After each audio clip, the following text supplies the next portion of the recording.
आज हम जैन धर्म से संबंधित क्वेश्चन देखेंगे। जैन धर्म के संस्थापक पूछा जा रहा है, तो कौन है? आदिनाथ या ऋषभदेव हैं।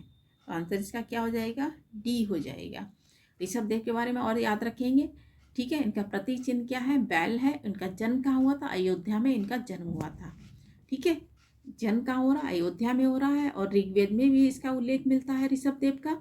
वायु पुराण, विष्णु पुराण और भागवत पुराण में इन्हें नारायण कहा गया है। तो नारायण किस में मिलता है? इनका उल्लेख है वायु पुराण, विष्णु पुराण और भागवत पुराण में मिलता है, ठीक है। अगर हम यक्षिणी की बात करें तो इनकी यक्षिणी कौन थी? चकेश्वरी थी। कौन सी थी? चकेश्वरी थी, याद रखेंगे। महावीर की स्वामी कौन थी? सिद्धिका थी। बल्कि पार्श्वनाथ की कौन थी? पदावती थी, ठीक है। तो आंसर इसका क्या हो जाएगा? डी हो जा रहा है। संस्थापक पूछा जा रहा है ऋषभदेव या आदिनाथ है। सेकंड क्वेश्चन देखिए, कह रहा है जैन धर्म के प्रथम तीर्थकर। प्रथम पूछा जा रहा है तो कौन हो जाएंगे? 24 तीर्थकर हुए हैं। प्रथम कौन हो? ऋषभदेव हो जाएंगे। और अंतिम कौन हो जाएंगे? महावीर स्वामी हो जाएंगे, ठीक है। इनका प्रतीक चिन्ह भी याद रखेंगे। नारायण के रूप में इन्हें कहाँ अवतरित किया गया है, ठीक है। तो ऋषभदेव को नारायण के रूप में कहाँ कहाँ किया गया है? वायु पुराण, विष्णु पुराण और भागवत पुराण में इन्हें नारायण कहा गया है। इनका उल्लेख हमें कहाँ मिलता है? ऋग्वेद में भी उल्लेख मिलता है, ठीक है। इन्हीं को आदिनाथ या ऋषभदेव भी कहा जाता है। ये प्रथम तीर्थकर हैं। इनका जन्म याद रखेंगे, अयोध्या में हुआ था। और अंतिम कौन होते हैं? महावीर स्वामी होते हैं। तो ये ऋषभदेव प्रथम क्रम के हैं, पार्श्वनाथ 23वें क्रम के हैं ये, और महावीर स्वामी 24वें तीर्थकर हैं। तो आंसर इसका क्या हो जाएगा? बी हो जाएगा। नेक्स्ट क्वेश्चन देखिए, कह रहा है जैन तीर्थकर पार्श्वनाथ निव स्थानों में से संबंधित हैं। तो यानी बनारस है, ठीक है। इसी को काशी बोलते हैं। बनारस में इनका जन्म हुआ था पार्श्वनाथ का। पार्श्वनाथ की बात करें तो इनकी यानी कि 30 वर्ष की इन्होंने अवस्था में गृह त्यागा था। 83वें वर्ष में इन्हें ज्ञान प्राप्त हुआ था। ज्ञान कहाँ प्राप्त हुआ था? संवेद पर्वत पर इनको ज्ञान प्राप्त हुआ था, ठीक है। और अगर बात करें तो जैन ग्रंथों में पार्श्वनाथ को पुरुषदायिनी कहा गया। इनके अनुयायियों को क्या कहा जाता है? निग्रंथ कहा जाता है। 4 आचरण पालन इन्हें करने को कहा गया। तो कौन कौन से हैं? सत्य, अहिंसा, अस्त्य, अपरिग्रह। सत्य माने क्या होता है? सत्य बोलना। अहिंसा माने हिंसा ना करना। अस्त्य माने क्या होता है? चोरी ना करना। और अपरिग्रह माने होता है संपत्ति ना रखना।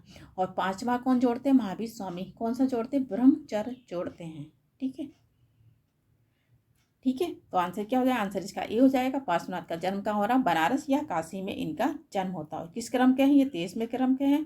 और इनका प्रतीक चिन्ह क्या है? सर्प है, याद रखेंगे। क्या है? प्रतीक चिन्ह सर्प है। और ये अश्वसेन इनके पिता थे। माता का नाम बामा देवी था। देखिए, एक तरफ यानी तीर्थकर दे दिए, दूसरी तरफ इनके यानी प्रतीक चिन्ह दे रखे हैं। तो ठीक है, तो आदिनाथ का प्रतीक चिन्ह क्या हो जाएगा? वृषल हो जाएगा। और ये किस क्रम के हैं? पहले क्रम के हैं। मल्लीनाथ है, 19वें क्रम के हैं। और इनका प्रतीक चिन्ह क्या है? जल कलश है, याद रखें। क्रम भी पूछे जाते हैं। तो किस क्रम के हैं? 19वें क्रम के ये हैं, ठीक है। उसके बाद में कौन आ जाते हैं? पार्श्वनाथ है, ये 23वें क्रम के हैं। और इनका क्या प्रतीक चिन्ह क्या है? सर्प है। किस क्रम के हैं? 23वें क्रम के हैं। संभवनाथ है, ये अश्व है इनका प्रतीक चिन्ह। और किस क्रम के हैं? ये 30वें क्रम के हैं, ठीक है। कौन से? यहाँ पे लिख देते हैं संभवनाथ। तो किस क्रम के हैं? 30वें क्रम के हैं ये। आदिनाथ है प्रथम क्रम में यानी फर्स्ट क्रम के, ये प्रथम संस्थापक हैं ये। मल्लीनाथ 19वें क्रम के आ जाएंगे। इनका प्रतीक चिन्ह क्या है? कलश है। पार्श्वनाथ है, ये 23वें क्रम के। इनका प्रतीक चिन्ह क्या है? सर्प है। और संभवनाथ है, इनका प्रतीक चिन्ह क्या है? अश्व, घोड़ा यानी कि है। और किस क्रम के हैं? ये 3रे क्रम के हैं। तो आंसर इसका क्या हो जाएगा? ए हो जाएगा। नेक्स्ट क्वेश्चन देखिए, क्या कह रहा है? निम्नलिखित तीर्थक्रम में से विचार करें और उनको सही क्रम में करें, ठीक है, क्रमानुसार। तो यानी कि इनका क्रम भी याद रखेंगे और प्रतीक चिन्ह भी याद रखेंगे। तो अभिनंदन है इनका, यानी कि किस क्रम के आ जाएंगे? ये आ जाते हैं 4थे क्रम के आ जाते हैं, ठीक है। इनका प्रतीक चिन्ह क्या है? कपि या बंदर है इनका। विमलनाथ है, ये 13वें क्रम के हैं। इनका प्रतीक चिन्ह क्या है? बारह। बारह माने क्या होता है? सुअर, ये प्रतीक चिन्ह है इनका। मुनि सुरवतनाथ का, तो इनका प्रतीक चिन्ह क्या है? ये इनका प्रतीक चिन्ह क्या है? कुर्म है। और ये 20वें क्रम के आ जाते हैं। पदम प्रभु हैं, ये 6वें क्रम के आ जाते हैं, ठीक है। तो पहले कौन हो जाएंगे? पहले अभिनंदन आ जाते हैं, एक आ जा रहा है। फिर उसके बाद में कौन आ जाएंगे? 6वें में पदम प्रभु आ जाएंगे। फिर विमल शाह आ जाएंगे 13वें क्रम के, और 20 में कौन हो जाएंगे, मुनि सुरपत हो जाएंगे। तो आंसर इसका क्या हो जाएगा, ए हो जाएगा। तो इसका प्रतीक चिन्ह भी याद रखेंगे और इसका क्रम भी याद रखेंगे। ठीक है, तो अभिनंदन का हमने प्रतीक चिन्ह क्या बताया, कपि यानी बंदर है। विमल शाह का क्या प्रतीक चिन्ह है, बारह मतलब सुअर है। और मुनि सुरपत का प्रतीक चिन्ह क्या है, कुर्म है। और प्रथम प्रभु का क्या है, पदम है इनका प्रतीक चिन्ह। नेक्स्ट क्वेश्चन देखिए, कह रहा महावीर स्वामी का जन्म कहाँ हुआ था। इनका जन्म कहाँ हो रहा है, कुंडीग्राम वैशाली में पड़ता है ये। यहाँ इनका 599 या 540 में इनका जन्म हो रहा है। इनकी माता तिरसला थी, वैशाली की राजा चेतक की बहन थी ये। ठीक है, इनके पिता सिद्धार्थ ज्ञातक कुल के थे। जैन अनुसूरियों के अनुसार पहले इनके ये महावीर स्वामी किसकी गर्भ में थे, देवनंदा के गर्भ में थे। लेकिन इंद्र ने, याद रखें किसने, इंद्र ने इन्हें तिरसला के गर्भ में स्थापित किया था। किसने किया था, इंद्र ने किया था। ठीक है, महावीर ने प्रथम उपदेश कहाँ दिया था, राजगृह में दिया था, बाराकर नदी के किनारे दिया था। और पहला वर्षा काल कहाँ बिताया था, अस्तिका ग्राम में बिताया था। कहाँ बिताया, अस्तिका ग्राम में इन्होंने वर्षा काल बिताया था पहला, ये भी याद रखेंगे। ठीक है, पहला उपदेश, पहला वर्षा काल भी इनका याद रखेंगे। तो इसका आंसर क्या हो जाएगा, ए हो जाएगा। देखिए क्वेश्चन भाई घुमा के पूछा जाए, कुंडग्राम स्थल किसके लिए प्रसिद्ध है। तो ये महावीर स्वामी का जन्म यहाँ पर हुआ था, पावापुर में इनकी मृत्यु हुई थी। ठीक है, कहाँ हुई थी, पावापुर में इनकी मृत्यु हुई थी। अगर इनकी हम शिक्षाएं की बात करें तो इनकी शिक्षाएं हमें कहाँ मिलती हैं,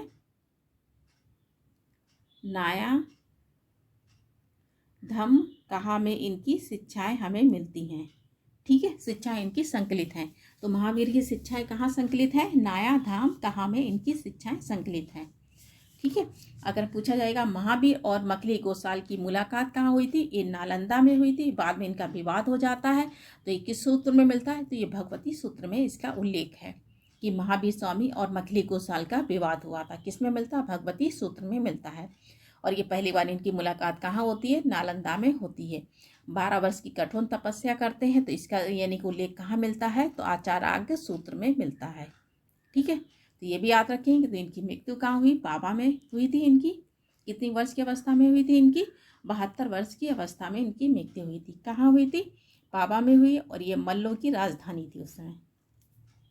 8 क्वेश्चन कह रहा है कि जैन धर्म के प्रवर्तक कौन है, महावीर स्वामी को मोक्ष पूछा जा रहा है। तो इनकी मृत्यु कहाँ हो रही, 72 वर्ष की अवस्था में पावा में हो रही है। उसमें राजा कौन थे, सुस्तपाल राजा थे। ठीक है, कौन थे, सुस्तपाल राजा थे।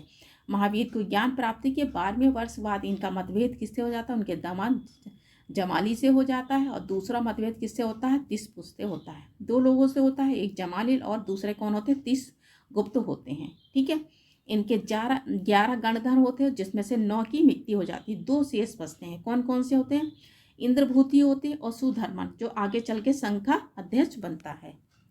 तो इनकी मृत्यु पूछी जा रही, तो कहाँ हुई थी, पावा में। आंसर इसका क्या हो जाएगा, सी हो जाएगा। और ये मल्ल की राजधानी थी। देखिए 9 क्वेश्चन कह रहा, महावीर की मृत्यु निम्नलिखित किस नगर में हुई थी। कहाँ हुई थी, ये पावा में हुई थी, बताया था। याद रखेंगे किस राजा के समय हुई थी और किसकी ये राजधानी है। कितनी वर्ष की अवस्था में हुई, 72 वर्ष की अवस्था में हुई थी। ठीक है, ये भी याद रखेंगे। तो आंसर इसका क्या हो जाएगा, सी हो जाएगा। 10 क्वेश्चन देखिए क्या कर रहा है, तीर्थ का शब्द संबंधित है। तो किससे संबंधित है, ये जैन से संबंधित है। कितने हुए, 24 में तीर्थकर, 24 तीर्थकर हुए हैं। ठीक है, कितने हुए, 24 तीर्थकर हुए हैं। इन्हीं को जैन संस्थापकों को क्या कहा गया है, तीर्थकर कहा गया है। कितने हुए हैं, 24 हुए हैं। और पहला कौन है, ऋषभदेव है। और अंतिम कौन हो जाएंगे, महावीर स्वामी हो जाएंगे। तो आंसर इसका क्या हो जाएगा, डी हो जाएगा। 11 क्वेश्चन कह रहा है, जैन तीर्थकर का क्रम अंतिम पूछा जा रहा है। तो अंतिम कौन हो जाएंगे, महावीर स्वामी हो जाएंगे। पहले कौन हो जाएंगे, कौन हो जाएंगे, ऋषभदेव हो जाएंगे या आदिनाथ हो जाएंगे पहले क्रम में। ठीक है, ये 23वें क्रम के हैं पार्श्वनाथ, और ये 24वें क्रम के हैं। और हमने बताया था मल्ली सुरपत, ये 20वें क्रम के हैं, ये पहले क्रम के। क्रम भी याद रखें, इनका प्रतीक चिन्ह भी याद रखेंगे। ठीक है, तो पार्श्वनाथ का प्रतीक चिन्ह क्या है, याद रखेंगे क्या है, सर्प है। ऋषभदेव का बैल है। महावीर स्वामी का सिंह है। और मणि सुबत का क्या हो जाएगा, कुर्म यानी बराह इनका प्रतीक चिन्ह है। 12 क्वेश्चन देखिए, कह रहा निम्नलिखित में से कौन सा जैन तीर्थकर नहीं है। तो कौन नहीं है पूछा जा रहा, ठीक है, तो कौन इसमें से नहीं पूछा जा रहा, तो कौन नहीं है, नाथ मुनि नहीं है इसमें से। चंद्र प्रभु हैं, ये 8वें क्रम के हैं, इनका प्रतीक चिन्ह क्या है, चंद्र है। नेमी है, नेमी 21वें क्रम के, क्रम भी याद रखेंगे, इनका प्रतीक चिन्ह क्या हो जाएगा, नीलोत्पल है। ठीक है, संभव है, ये किस क्रम के हैं, ये 23वें क्रम के हैं, सॉरी संभव किस क्रम के, संभवनाथ है, ये तीसरे क्रम के हैं और इनका अश्व प्रतीक चिन्ह है। ठीक है, तो याद रखें चंद्र प्रभु किस क्रम के, 8वें क्रम के हैं। नेमी है, नेमीनाथ है, किस क्रम के हैं, 21वें क्रम के हैं, प्रतीक चिन्ह इनका क्या है, नीलोत्पर है। संभवनाथ है, इनका प्रतीक चिन्ह क्या है, अश्व है और तीसरे क्रम के हैं। तो इसमें पूछा जा रहा कौन से नहीं है, तो नाथ मुनि नहीं है, तो आंसर इसका बी हो जाएगा। देखिए नेक्स्ट क्वेश्चन कह रहा है कि प्रभासगिरी जिनका तीर्थ स्थान है, तो प्रभासगिरी किसका ये स्थान है, ये जैन से संबंधित है। अगर इनका पूछा जाएगा कौन है, ये पद्म प्रभु का ये संबंधित है यहाँ पर।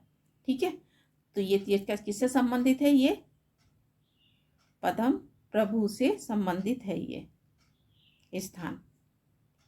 ठीक है, ये कहाँ पड़ता है, ये कौशाम्बी में पड़ता है, उत्तर प्रदेश कौशाम्बी में प्रभासगिरी पड़ता है। तो आंसर इसका क्या हो जाएगा, बी हो जाएगा। और किससे संबंधित है, जैन धर्म से संबंधित है।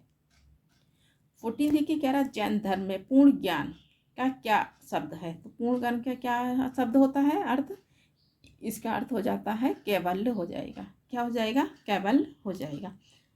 महावीर स्वामी को 12 वर्ष की कठोर तपस्या के बाद जम्बग्राम के यानी समीप ऋजुपालिका नदी के किनारे साल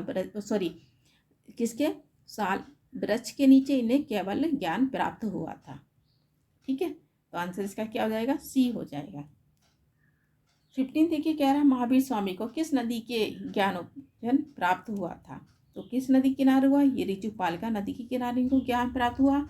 12 वर्ष की कठोर तपस्या के बाद इनको ज्ञान प्राप्त होता है। ठीक है, और साल वृक्ष के नीचे इनको ज्ञान प्राप्त हुआ था।